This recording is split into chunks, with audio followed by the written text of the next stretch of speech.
드릴 것은 보잘것없는 이 몸뿐 순전한 삶의 예배 받아주소서.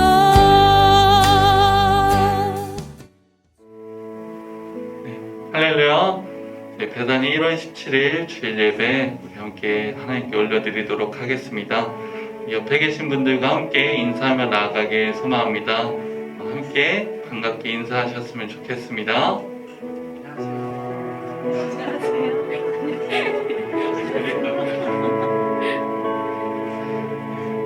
감사합니다. 우리 함께 예배를 위한 기도하도록 하겠습니다.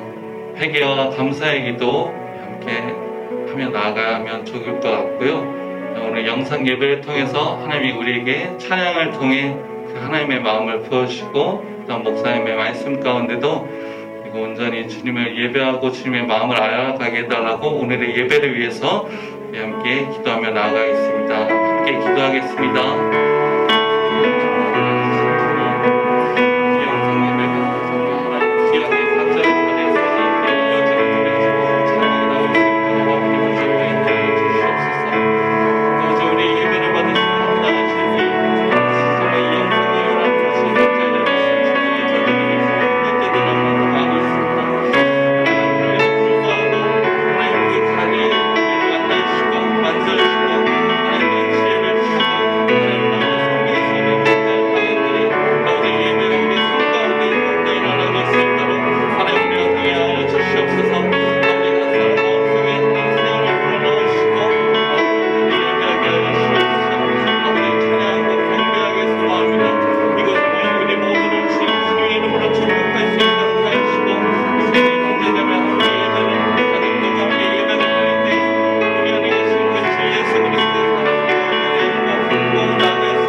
앞에 나와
우리 가운데 무엇이 하나님의 놀라운 말씀들을 우리가 기억하게 해달라고 그 말씀들이 우리 가슴판에 새겨지고 그 말씀을 중심으로 우리가 살아가게 해달라고 결단한 기도가 시간 우리 가운데 있었으면 좋겠습니다. 그리고 말씀 전하신 목사님 위해서 함께 기도해 주시고 목사님의 선포하신 말씀을 통하여 우리가 온전히 변화받고 하나님의 말씀으로 그것을 받아들이고 아멘으로 선포할 수 있게 해달라고 이 시간 말씀 전하신 목사님과 말씀 받아들이는 우리를 중보하며 함께 기도하도록 하겠습니다. 기도하겠습니다.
사랑해 주님 감사합니다. 저희가 오늘도 주님 앞에 영상으로 예배합니다. 특별히 말씀을 함께 나눌 때 말씀 안에 성령 안에 우리 하나님 아버지의 놀라운 은혜를 경험하게 하여 주시옵소서. 시종을 주께 의탁합니다. 존귀하신 예수님의 이름으로 기도드렸습니다. 아멘. 할렐루야. 반갑습니다. 저희가 다시 누가복음 말씀 나누도록 하겠습니다. 누가복음 강의 7번째 말씀 안에 성령 안에 그런 제목을 가지고 누가복음 2장 21절로 24절까지의 말씀 저희가 본문으로 함께 읽어 올리겠습니다. 함께 읽습니다. 할례할 8일이 되매 그 이름을 예수라 하니 곧 잉태하기 전에 천사가 일컬은 바로라. 모세의 법대로 정결 예식의 날이 참에 아기를 데리고 예루살렘에 올라가니 이는 주의 율법에 쓴 바 첫 해에 처음 난 남자마다 주의 거룩한 자라 하리라 한 대로 아기를 주께 드리고 또 주의 율법에 말씀하신 대로 산 비둘기 한 쌍이나 혹은 어린 집 비둘기 둘로 제사하려 함이러라. 아멘. 누가복음이 워낙 분량이 많습니다. 제가 처음에 말씀드렸죠. 그래서 구절구절을 다 다루지는 않으려고 합니다. 오늘은 2장 21절 이하의 말씀을 나누려고 하는데요. 오늘의 본문 직전의 상황이 지난 성탄절에 저들밖에 한밤중에 라는 설교에서 다루었던 그 부분이 되겠습니다. 본문의 첫 부분에는 이스라엘의 종교적 전통을 저희가 엿볼 수가 있습니다. 남자아이의 출생 이후에 벌어지는 일들인데요. 총 5가지 단계가 있었습니다. 첫째는 할례를 행하는 것이고요.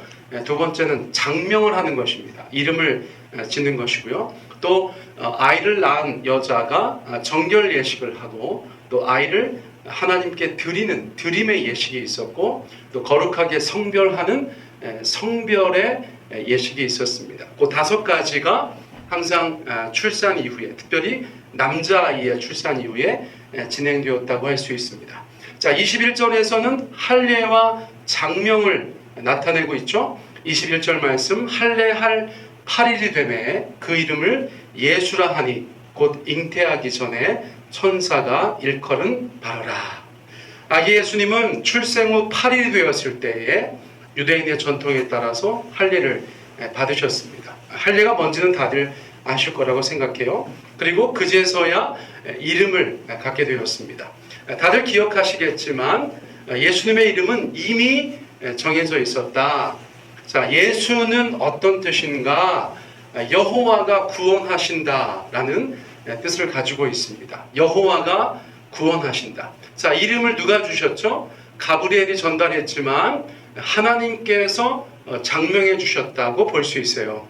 하나님의 아들 그리스도 메시아의 이름이 여호와가 구원하신다. 여호와는 구원하신다. 그런 뜻을 가지고 있다는 것이 아주 적절하고 또 바람직하다고 볼 수 있는 것이죠.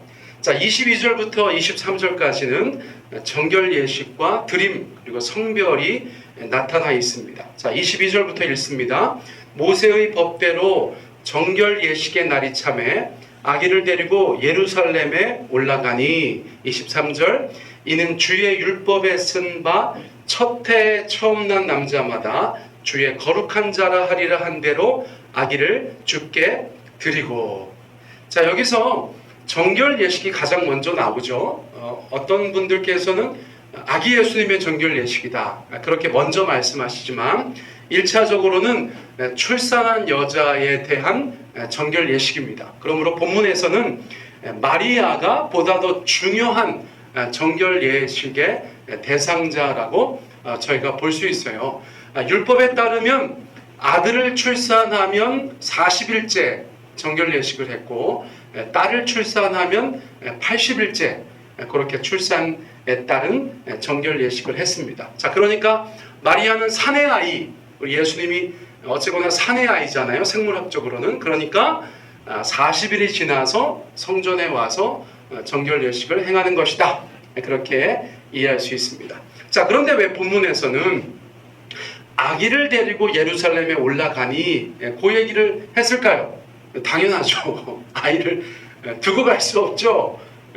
요셉과 마리아가 당연히 아기를 데리고 예루살렘에 올라가야 했던 것입니다. 자, 그런데 23절에 보면 주의 거룩한 자라 하리라 한 대로 아기를 주께 드렸다. 이런 기록도 있습니다. 앞서 말씀드린 네 번째 그리고 다섯 번째 단계도 동시에 성전에서 행했던 것을 저희가 알 수가 있어요. 자, 오늘 저희가 교회에서 헌화식을 행합니다. 우리 예수님께서 아주 신생아 시절에 하나님께 성별되고 드려진 것처럼 오늘날도 부모의 신앙으로 아이를 주님 앞에 그렇게 드리는 헌화식을 한다는 것이죠. 자, 이것은 아기의 신앙이라기보다 부모의 신앙입니다. 신생아가 자기의 신앙을 어떻게 고백할 수 있겠어요? 그러나 부모는 신앙을 고백할 수 있죠. 하나님이 주신 이 아이가 내 것이 아니고 하나님의 것입니다. 내 자식이지만 하나님께 속해 있습니다. 그러므로 주께 감사드리고 주님의 뜻대로 잘 양육하겠습니다. 그렇게 진행하는 것이 헌화식이라고 할 수 있어요. 자, 저희 부부도 새 아이에 대해서 헌화식을 했죠. 얼마나 마음이 홀가분한지 모르겠어요. 저희 같은 연약하고 부족한 부모가 어떻게 그들의 인생을 다 책임질 수 있겠습니까? 그 아이들 그러나 하나님께 맡기고 주님의 것입니다. 그렇게 신앙으로 고백하고 늘 기도하죠. 하나님, 저희 아이가 주님의 것입니다. 저희 둘째도 주님의 것입니다. 저희 셋째도 주님의 딸입니다. 그렇게 기도할 때 제 마음 가운데 참 평안함이 있고 담대함이 있는 것을 고백하게 되는 것입니다. 자, 교회에서 지금 계속 헌화식을 못하고 있어요. 그런데 조금 밀려 있습니다. 우리 샤론이, 사라, 소은이, 시온이, 지온이, 이름들이 그냥 어찌나 기가 막힌지. 샤론이, 사라, 소은이, 시온이, 지온이. 이제 5월쯤 돼서 코로나 조금 잠잠해지면 저희가 교회에서 헌화식 하게 되기를 바랍니다. 또 대면에서 어려우면 저희가 비대면이라도 그렇게 헌화하고 우리 하나님의 자녀인 것을 공표하게 되었으면 좋겠어요. 자, 24절로 넘어갑니다. 또 주의 율법에 말씀하신 대로 산비둘기 한 쌍이나 혹은 어린 집비둘기 둘로 제사하려 함이러라. 마리아가 정결 예식을 위해서 희생 제물을 준비하는데 어떤 희생 제물이었다는 것입니까? 어쨌거나 산비둘기든 집비둘기든 비둘기 한 쌍입니다. 비둘기 2마리, 그것을 가지고 희생 제물로 드리려고 했다는 것이에요. 그래서 여기서 본의 아니게 요셉과 마리아의 집안 형편이 조금 드러나게 됐어요. 무슨 말씀인가? 비둘기 한 쌍은 가난한 자들을 위한 희생 제물이었어요. 성경에 보면 어쨌거나 양과 염소가 가장 주요한 희생 제물이지만 형편에 따라서 좀 달리하기도 했거든요. 그 중에서 가장 가난한 사람들을 위해서 하나님의 사랑으로 율법의 배려로 비둘기 한 쌍을 희생 제물로 드리게 했거든요. 자, 그러므로 요셉과 마리아는 가난했다. 형편이 그렇게 넉넉하진 않았다.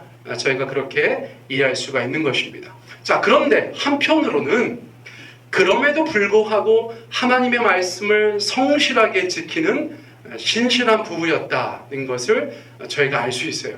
사가랴나 엘리세벳, 그렇죠? 또 그리고 요셉이나 마리아는 그들이 어떤 형편에 있었든지 간에 하나님의 말씀 가운데 순전한 삶을, 경건한 삶을 살았다는 것을 저희가 알게 되는 것이죠. 자, 그러니까 지금 본문에서 아기 예수님의 할례, 장명, 그리고 마리아의 정결 예식, 또 드림, 성별, 이것에 대해서 순차적으로 보여주고 있는데 앞에 2가지 할례와 장명은 예수님 태어나신 베들레헴에서도 할 수 있는 거잖아요. 그런데 그 다음에 3개는 성전에 가야만 했습니다. 자, 왜 그렇습니까? 너무나 간단합니다. 하나님께서 율법에 그렇게 말씀하셨기 때문이죠. 하나님의 말씀이 그렇게 하라고 했기 때문에 요셉과 마리아는 그 말씀에 순종하여서 성전으로 가는 것입니다. 자, 이들은 어떻게 표현하면 말씀의 사람이다, 그렇게 표현할 수 있어요. 왜 그들이 움직이고 있습니까? 왜 그들이 걸어가고 있습니까? 왜 그들이 성전에 가고 있습니까? 말씀에 순종하기 위해서였다. 그러므로 말씀의 사람이다, 그렇게 단순하게도 표현할 수 있겠어요.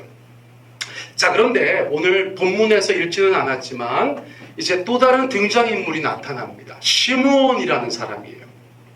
시므온에 대해서는 2019년 성탄절에 시므온의 크리스마스라는 설교에서 제가 비교적 소상하게 다루었습니다. 자, 반복되는 얘기일 수 있지만 다시 한번 중요한 포인트를 짚고 넘어가겠어요.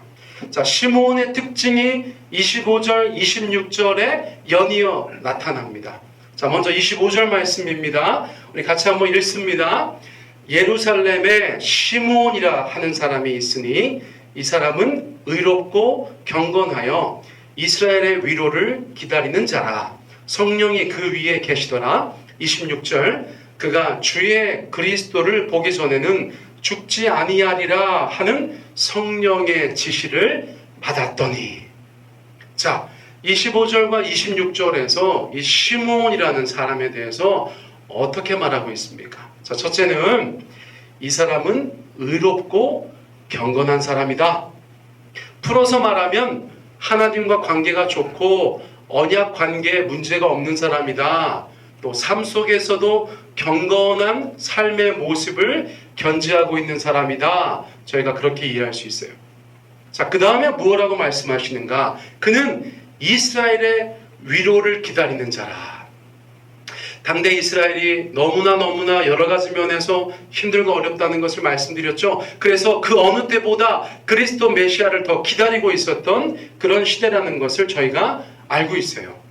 자, 시므온도 정확하게 하나님께서 약속하신 그리스도 메시아를 간절히 기다리고 있었던 그런 사람이었다고 성경이 저희 가운데 말씀해 주고 있어요.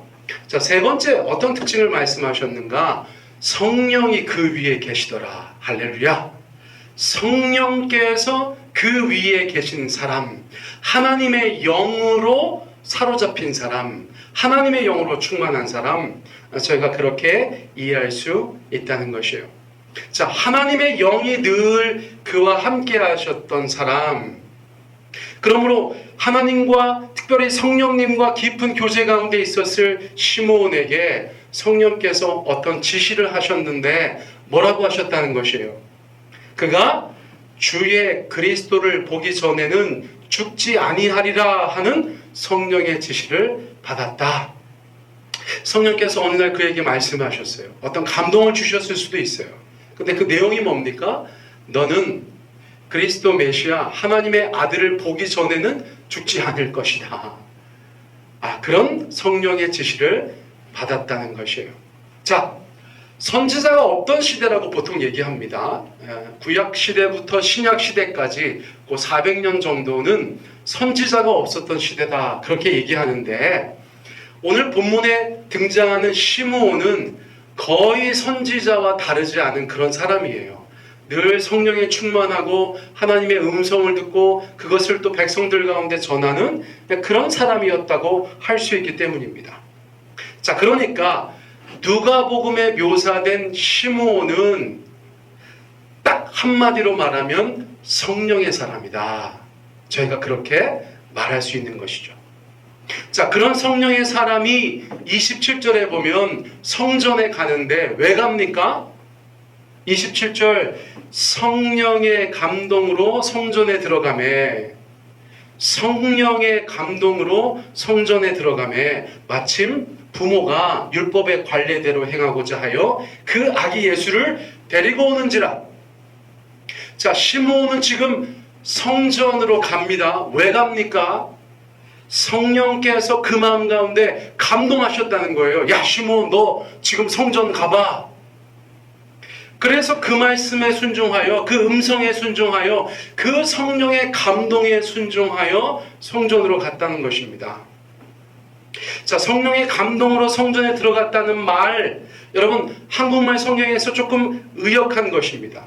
성령의 인도하심 또는 성령으로 인해서 성전에 들어갔다, 그렇게 번역할 수도 있는데 개인적으로는 저는 이 개역 개정의 성경 번역이 마음에 듭니다. 개인적으로 마음에 들어요. 왜냐하면 하나님의 사람은 성령의 감동을 알아야 하기 때문입니다. 자, 감동이 무엇입니까? 이전에도 한번 말씀드렸는데 사전적인 의미가 이렇습니다. 깊이 느껴 마음이 움직임. 깊이 느껴 마음이 움직임. 그런데 성령의 감동은 어떤 다른 요인 때문에 있는 감동이 아니라 성령님 때문에 있는 감동을 성령의 감동이라고 하는 것이에요. 성령님의 역사하심 때문에, 성령님의 말씀하심 때문에 내 안에서 어떤 깊은 느낌이 있고 내 마음이 움직여지는 것을 저희가 성령의 감동이다, 그렇게 말씀하는 거 아니겠습니까? 여러분, 이것은 이상한 것이 아닙니다. 여러분, 이것은 미신적인 것도 아니에요. 거룩하신 하나님의 영, 그 성령께서 우리 안에 계시기 때문에 그분께서 무슨 사람이 사람한테 얘기하듯이 야 이렇게 하고 저렇게 그렇게 말씀하시는 경우들은 희귀하죠. 오히려 우리 안에 계신 성령님께서 우리 안에 우리의 마음 가운데 어떤 감동을 주셔서 그 감동을 따라서 이 땅 가운데 저희를 인도하시고 살아가게 하시는 경우들을 얼마나 많은 신자들이 고백하는지 모르겠습니다. 자, 성령님을 모시고 사는 우리는 그러므로 성령의 감동이 어떤 것인가를 알아야만 합니다. 그것은 쉽게 설명할 수 없는 것이지만 신자가 왠지 모르게 그렇게 해야 할 것 같은 강렬한 내면의 움직임이라고 할 수 있어요. 여러분, 저의 표현을 잘 기억하셔야 돼요. 신자가 그렇게 해야 할 것 같은 강렬한 내면의 움직임. 자, 물론 신뢰할 만한 사람이, 또 경험 있는 사람이 잘 지도해야 합니다. 또 우리가 적절하게 그것을 경험해야 합니다. 또 그것을 우리가 하나님 앞에서 훈련할 필요도 있습니다. 무엇보다 하나님의 말씀으로 분별해야 합니다. 그러나 성령의 감동의 실체에 대해서는 저희가 부인하지 않아야 할 것입니다. 내가 말씀과 기도 가운데 있을 때, 내 안에 평안과 기쁨이 있을 때, 내가 성령에 충만할 때 내 안에 일어나는 선하고 강렬한 감동, 더욱이 말씀에 어긋나지 않는 그 감동, 여러분, 그것은 성령의 감동일 수 있어요. 자, 어떻게 우리가 분별할 수 있습니까? 어떻게 확인할 수 있습니까? 여러분, 그것은 순종으로밖에 확인할 수 없어요. 그것을 해보아야 합니다. 그리고 나서 훗날 그 결과를, 그 열매를 보아야 합니다. 여러분, 그것만이 성령의 감동을 확인할 수 있는 길이 되는 것이에요. 자, 다시 본문으로 돌아옵니다. 누가복음 2장을 가지고 우리가 영화를 만든다면 2대의 카메라가 영상을 담고 있어요. 하나는 요셉과 마리아, 그리고 아기 예수님을 따라갑니다. 자, 베들레헴에서 시작하여서 성전으로 가는 그 여정을 그 카메라가 담고 있습니다. 그들의 걸음은 앞서 말씀드린 대로 말씀에 순종하는 걸음입니다. 말씀을 따라가는 길입니다. 말씀을 따라가는 인생인 것이에요. 자, 또 다른 카메라가 누구를 따라갑니까? 이제 시므온을 따라갑니다. 그 또한 성전으로 향하고 있습니다. 그런데 그 걸음은 성령에 순종하는 걸음이라는 것이에요. 성령의 감동을 따라가는 삶, 성령의 인도를 따라가는 인생, 저희가 그렇게 말씀드릴 수 있어요. 자, 그 2대의 카메라가 담는 영상이 한 화면에서 양쪽에서 분할되어서 이렇게 보여도 좋을 것 같아요. 그렇죠? 왼쪽에서는 요셉과 마리아와 아기 예수님, 오른쪽에서는 시므온이 이렇게 가다가 그 화면 한가운데서 여러분 만납니다. 그 만난 장소가 어디입니까? 성전입니다. 하나님의 성전, 하나님의 집, 만민이 기도하는 그곳, 하나님의 임재와 영광이 있는 그곳에서 말씀을 따라온 사람과 성령의 인도를 받은 사람이 만나는 것입니다. 여러분, 세상에서 가장 아름다운 만남이라고도 말씀드릴 수 있겠어요. 자, 이전에 있었던 일들, 주께서 그들 각자 가운데 말씀하신 일들이 더욱더 분명해집니다. 자, 시므온은요, 드디어 하나님께서 약속하시고 자기가 평생 기다렸고 뿐만 아니라 그분을 뵙기 전에는 죽지도 못한다는 그 그리스도 아기 예수님을 그 성전에서 만나게 되는 것이에요. 이게 얼마나 극적이고 얼마나 기가 막힌 장면인지 여러분 묵상해 보시기 바랍니다. 드디어 성령님의 그 지시가 이루어졌어요. 그는 성령 충만하여서 아기 예수님을 품에 안고 하나님께 영광을 돌리기 시작합니다. 찬양을 하기 시작합니다. 그것이 30절부터 32절까지에 기록되어져 있어요. 내 눈이 주의 구원을 보았사오니 이는 만민 앞에 예비하신 것이요 이방을 비추는 빛이요 주의 백성 이스라엘의 영광이니이다. 여러분이 노인이 하나님 앞에서 성령 충만하여서 아기 예수님을 품에 안고 그렇게 감격하여서 찬양하는 모습을 보세요. 자, 또 다른 한 화면에 있었던 요셉과 마리아 어떻게 반응하고 있습니까? 33절에 보면 그의 부모가 그에 대한 말들을 놀랍게 여기더라. 여러분 생각해 보면 요셉과 마리아는 얼마 전에 목자들의 방문을 받았어요. 그 목자들이 어떤 간증을 했습니까? 여러분 듣고도 믿겨지지 않을 만큼 놀라운 간증을 하지 않았습니까? 그런데 이제 또 아주 신뢰할 만한 사람, 아주 믿을 만한 사람, 너무나 경건하고 의롭고 성령 충만한 시몬이라는 사람을 통해서 아기 예수님에 대한 하늘의 음성을 또 듣게 되는 것이죠. 얼마나 놀랍고 얼마나 힘이 되고 얼마나 확신할 수 있었고 얼마나 감사했겠어요. 여러분 적어도 이 장면에서는 요셉과 마리아 그리고 시몬은 하나님의 뜻을 이루어가는 하나님의 협력자요 하나님의 동역자라는 사실을 저희가 부인할 수가 없습니다. 이 모든 사람들은 하나님의 목적을 위해서 귀하게 쓰임받는 그런 인생들로 묘사되고 있어요. 심지어 서로 모르는 사람들이었습니다. 자, 그런데 그 일이 가능합니다. 어떻게 해요? 그들이 말씀 안에, 그들이 성령 안에 있었기 때문입니다. 우리는 하나님의 인도하심을 받기 원한다고 말하는 것을 좋아합니다. 하나님이 나를 인도해 주셨으면 좋겠어요. 그런데 하나님의 말씀을 가까이 하지 않습니다. 어떤 분들은 또 그렇게 말합니다. 나는 하나님의 역사를 경험하기 원해요. 나는 성령을 체험하기를 원해요. 그런데 그런 분들이 성령의 감동을 모르고 성령을 따를 마음의 준비가 되어 있지 않습니다. 만약 요셉과 마리아가 말씀을 따르지 않는 삶을 살았다면요, 말씀에 순종하지 않았다면요, 또 시므온이 성령을 따르는 삶을 살지 않았다면요, 그날 아침에 그 성령의 감동을 부인했다면요, 오늘 이 장면은 성경에서 삭제되었을 것이에요. 하나님의 역사는 늦추어졌을 것이에요. 여러분 이것이 얼마나 중요한지 몰라요? 우리는 각자 말씀을 따라 사는 삶을 살아야 합니다. 우리는 성령을 따라 사는 삶을 살아야 해요. 그런 사람들은 어디에서 어떻게 만나도 하나님의 동역자가 되고 하나님의 조력자가 되고 하나님께 쓰임받는 인생이 된다는 것을 여러분 분명히 말씀드릴 수 있어요. 우리가 하나님을 더 깊이 경험하기 원한다면, 하나님을 더 깊이 따르며 그분에게 쓰임받기 원한다면, 여러분 우리는 마땅히 하나님의 말씀을 가까이 하고 성령님을 우리의 삶 가운데서 인정하고 환영하고 그분을 따라가는 삶의 태도를, 신앙의 태도를 견지하며 살아가야 될 것입니다. 저는 설교의 마지막 파트를 제 친구 목사 이야기로 하려고 해요. 여러분 제 신학대학원 동기 중에 이제 20년 넘게 된 친구가 있습니다. Y 목사와 J 사모인데요. 불과 3, 4년 전에 제가 모처럼 만났는데 너무 지쳐있는 거예요. 너무나 힘들어하고 있는 거예요. 어느 정도로 지쳐있고 힘들어 있는가? 여러분 하던 사역을 내려놓는 것입니다.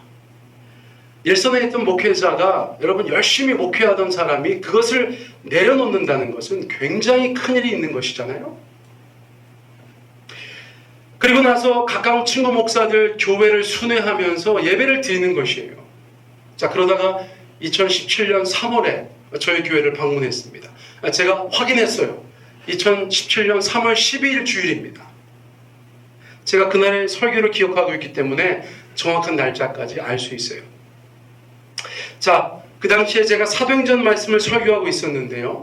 책별 설교마다 하나님의 주신 은혜가 있었지만 그 사도행전 설교도 저에게는 굉장히 특별한 설교였습니다. 참 제가 설교하면서도 스스로 많이 좋아했던 그런 설교였어요.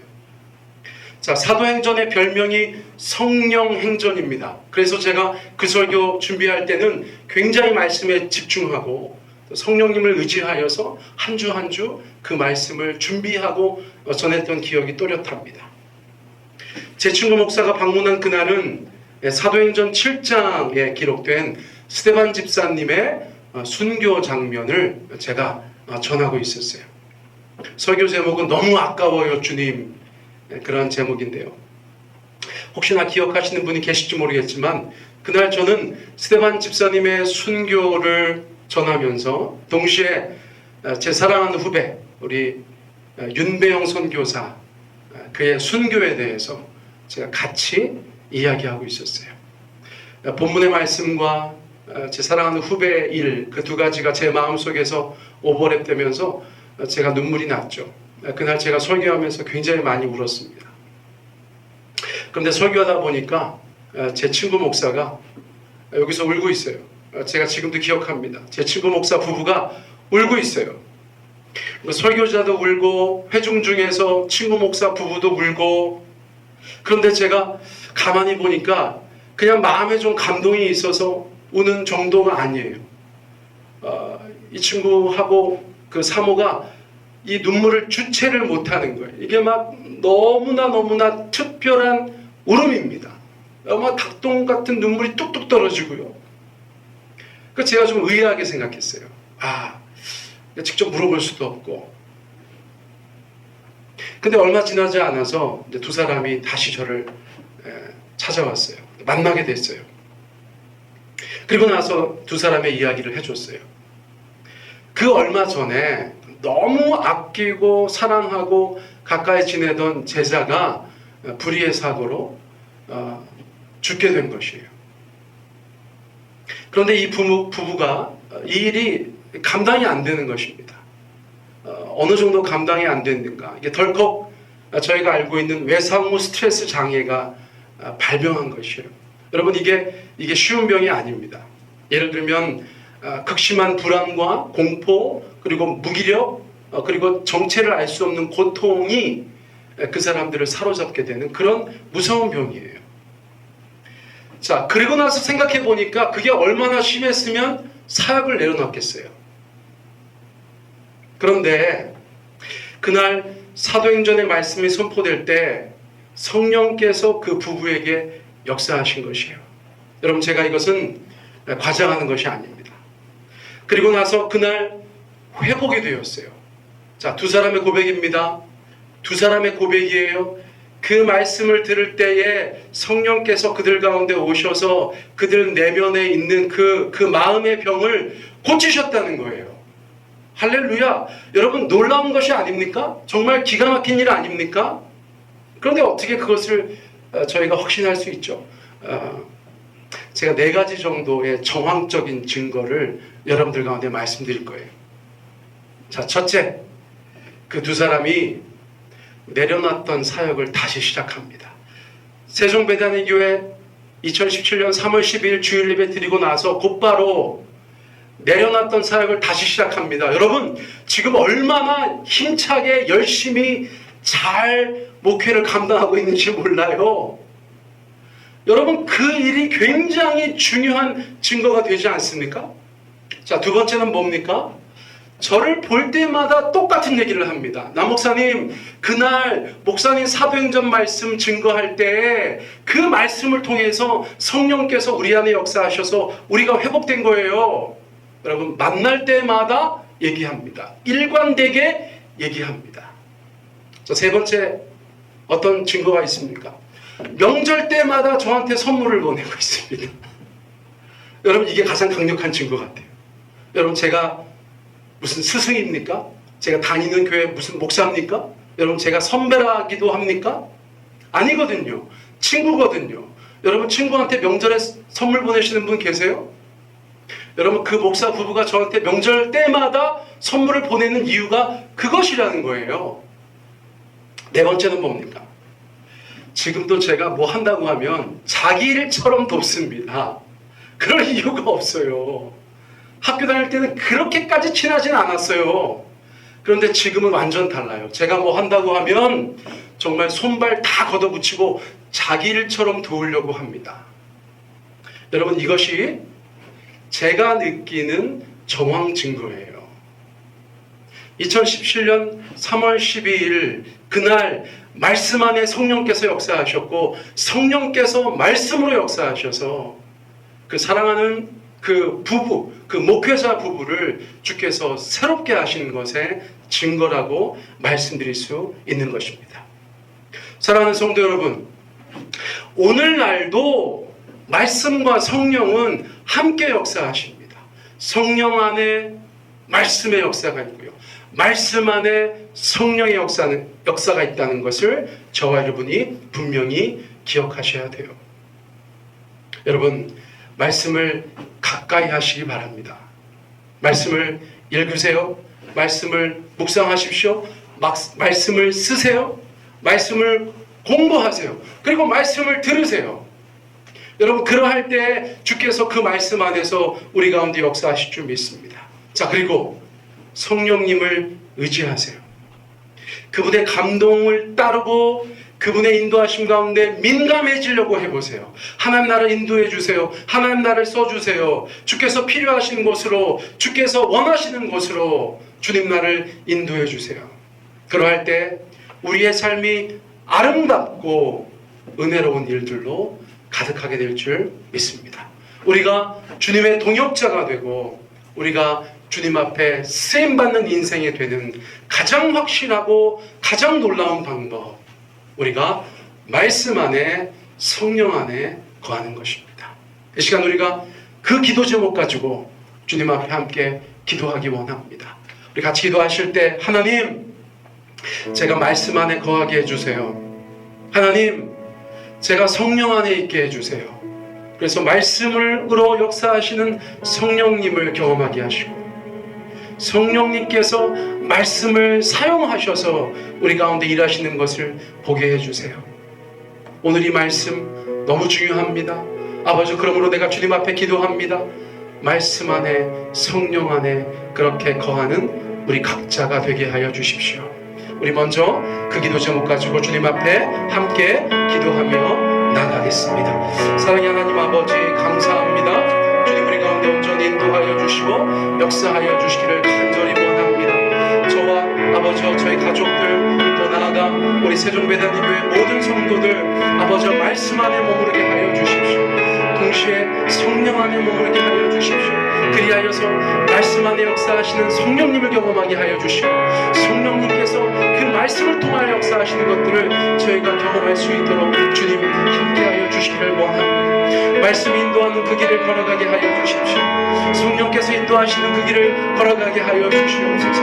그리하여서 우리가 하나님의 조력자가 되고 하나님의 동역자가 되어서 하나님께서 쓰시는 인생으로 이 땅 가운데 살아갈 수 있도록 주께서 붙잡아 주시기를 간절히 원합니다. 주여, 우리 가운데 오셔서 역사하여 주시옵소서.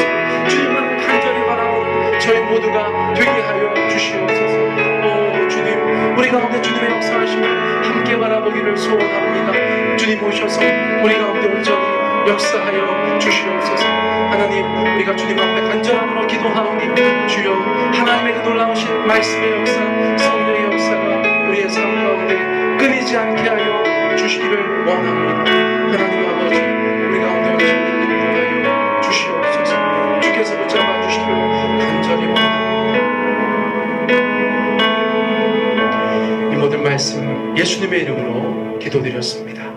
아멘. 이 시간 찬송가 445장 태산을 넘어 험곡에 가도 우리 함께 찬양 드리겠습니다.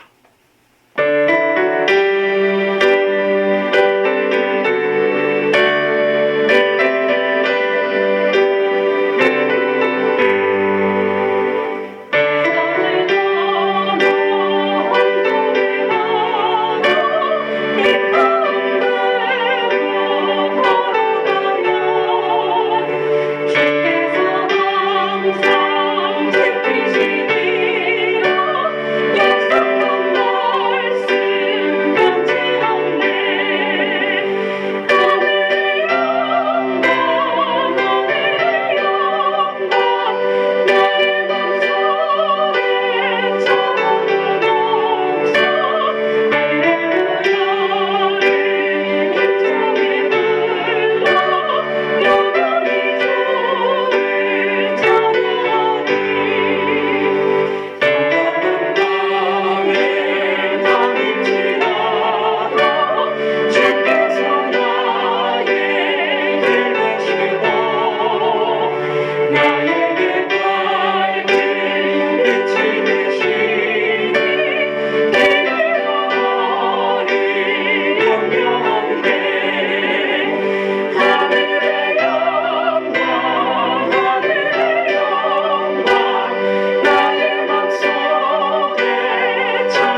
기도하겠습니다. 하나님 아버지 감사합니다. 힘들고 어려운 때라고 하지만 말씀 안에 성령 안에 온전히 승리하는 주님의 자녀들 다 되게 하여 주시옵소서. 이제는 우리 주 예수 그리스도의 은혜와 아버지 하나님의 크신 사랑하심과 성령의 교통하심이 말씀 안에 성령 안에 승리하기 원하는 모든 주의 백성들 머리머리 위에 그 가정과 삶의 자리 위에 이제로부터 영원토록 함께 하시길 간절히 축원하옵나이다. 아멘.